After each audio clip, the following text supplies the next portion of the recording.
Di tengah belantara hutan rimba, hiduplah seorang penyihir cantik yang baik, pelindung para hewan. Dialah Maleficent. Ditemani sang gagak yang setia, dia berkeliling memeriksa keamanan dan ketentraman para penghuni hutan. Kalau ada yang berani berlaku jahat merusak hutan dan mengganggu hewan-hewan di sini, jangan salahkan Maleficent kalau dia murka dan marah. Bisa-bisa disihir jadi ulat Hongkong makanannya si gagak loh. Ih. Loh. Kenapa tiba-tiba aura si Maleficent berubah? Kamu marah sama siapa, Sen? Kamu gak marah sama Otan kan? Kita kan friend.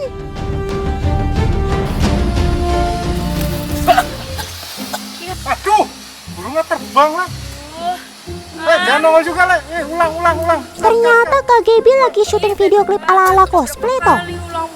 Reh bos, batuk. Capek tau, Reh bos. Kalau bukan Raden, gagak biasa mungkin sudah takut lihat tanduk sama makeupnya Kak Gaby yang sangar. Tapi kalau Raden sih, nganteng-nganteng aja di tangan Kak Gaby. Maklum saja, Raden adalah gagak jinak, teman.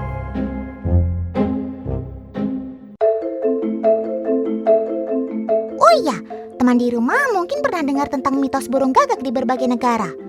Di Eropa, gagak dipercaya jadi hewan peliharaan penyihir. Penyihir maksud Otan. Di Amerika, masyarakat suku Indian kuno percaya dalam tafsir mimpi, gagak diartikan pembawa pesan roh nenek moyang.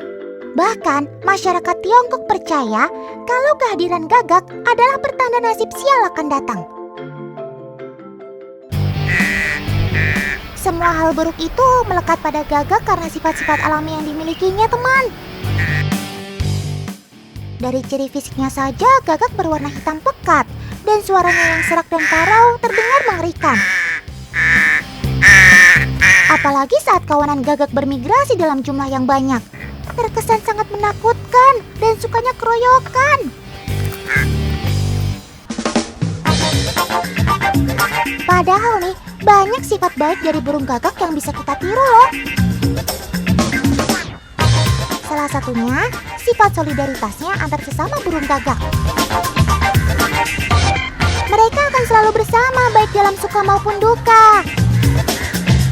Gagak juga biasa mencari makan secara bersama-sama loh. Mereka akan bekerja sama untuk menemukan makanan kesukaannya, teman. Bahkan, ikatan mereka akan semakin erat jika ada salah satu dari kelompok gagak yang mati. Gagak akan berkumpul dan berteriak keras sebagai ritual pemakaman untuk temannya itu. Otan sungguh terharu. Sungguh hewan yang kompak. Masih ada lagi nih sifat baik dari sobat Otan ini, teman. Si hitam ini cukup bersahabat dan sangat pemberani loh. Mereka tidak terlalu takut jika ada orang yang mendekatinya. Apalagi kalau sudah dibawakan makanan kayak begini nih.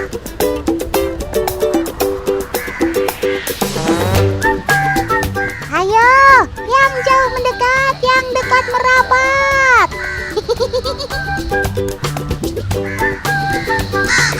Nah, sifat lain dari gagak yang harus teman di rumah tahu adalah ia sangat cerdas dan pintar mengingat.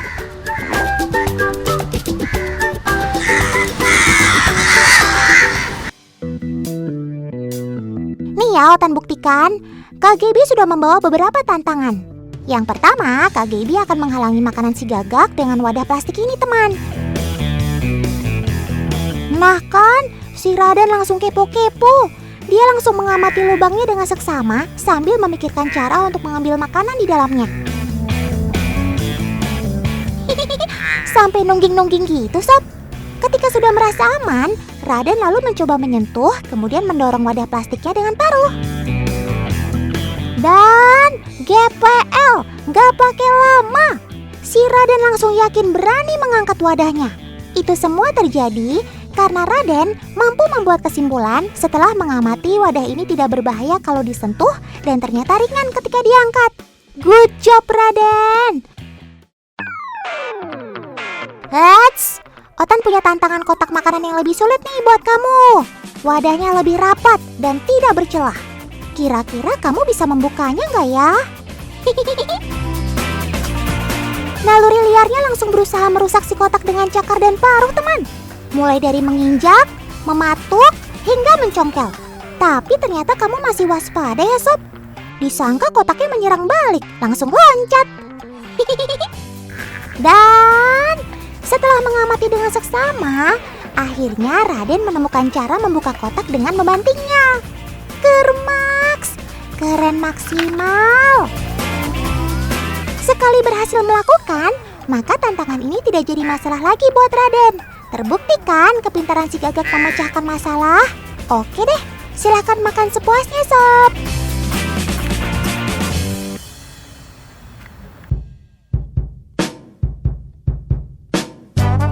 Raden, kamu masih lapar nggak?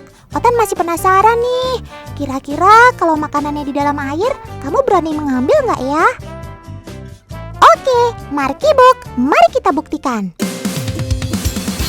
Nah, wadah pertama ternyata sama sekali bukan halangan buat kamu ya, Sob.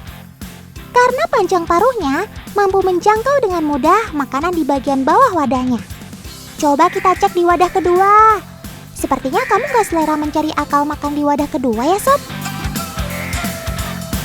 Habis kepo-kepo, melengos pergi aja.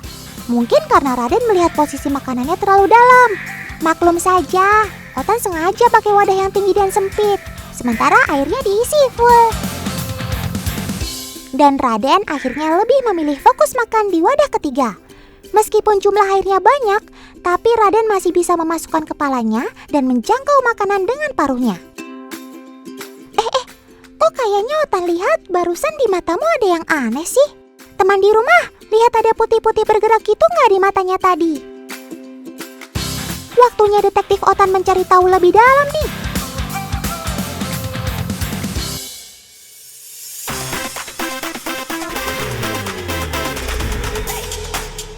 Otan akan meletakkan makanan kesukaan si Raden di dalam toples berisi air penuh. Otan mau buktikan, kali ini apakah Raden berani menyelam dan mengambil makanan yang di dasar wadahnya? Tentu saja berani dong. Tuh kan, langsung nyebur. Om editor, Otan mau lihat tayangan lambatnya dong. Raden tidak ragu-ragu mencelupkan kepalanya masuk ke dalam air, teman. Ini karena matanya memiliki selaput transparan yang berfungsi sebagai pelindung retinanya. Namanya nictitating membran alias selaput kedip. Prinsipnya persis seperti kacamata renang. Ketika masuk ke air, selaputnya otomatis menutupi seluruh matanya. Dan paruhnya akan mencapai sasaran dengan tepat, karena matanya masih berfungsi untuk melihat di dalam air, teman. Ya, persis kayak kalau kalian lagi berenang pakai kacamata renang gitu deh.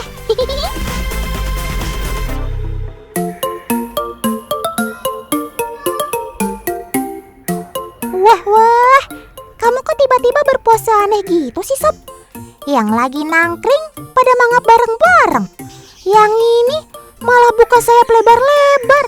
Lagi pada ngapain sih emangnya?